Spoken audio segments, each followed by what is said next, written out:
We move to the eastern side of the island. It was not spared the brunt of Hurricane Melissa. Anthony Lugg was in Portland and St. Mary and filed this report. From the Rio Grande Valley to Manchonil, Portland, the story is the same. Roofs peeled off, crops destroyed, and landslides. Auntie Melissa, I don't know nothing that is good, but the next thing, we have to just give God thanks.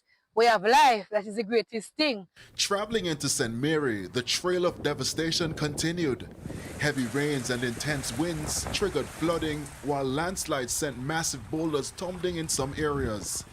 That aside, it seems like these which have left some residents concerned about the future of the country's food security. Farms have been ravaged by Hurricane Melissa. Take a look at this aerial view of one of the largest banana farms in the island.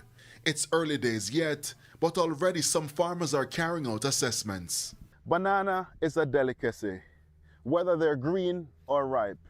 Many Jamaicans enjoy them even as byproducts, as chips. But after Hurricane Melissa, only a few are standing. I'm now in the Jamaica Producers Farm in St. Mary, one of the largest producers of bananas in the country. And this farm has been significantly impacted.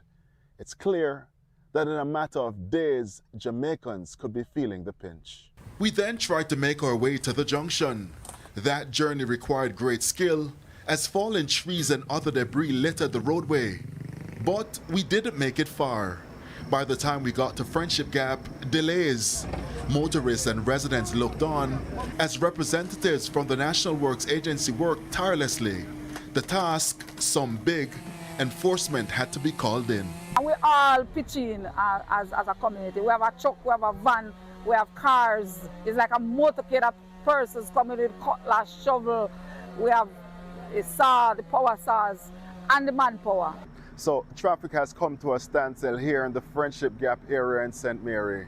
Motorists have been stuck in traffic for more than 2 hours in some cases as they wait for these heavy-duty equipment to remove a fallen tree from outside the roadway. I'm very frustrated and I want to leave, but can't. I want to call my colleague, but I can't call. There's no signal, so I just have to wait and have patience. Eventually we made it through, but not without challenges. In the hills of St. Andrew, landslides and boulders say it all. And by all indication, persistent rainfall in the area could cause more damage. As the cleanup continues, the eastern parishes stand battered but determined. Though Hurricane Melissa made landfall to the west, the reach and wrath were felt in the east, a stark reminder that no corner of the island was left untouched. Anthony Lugg, TVJ News.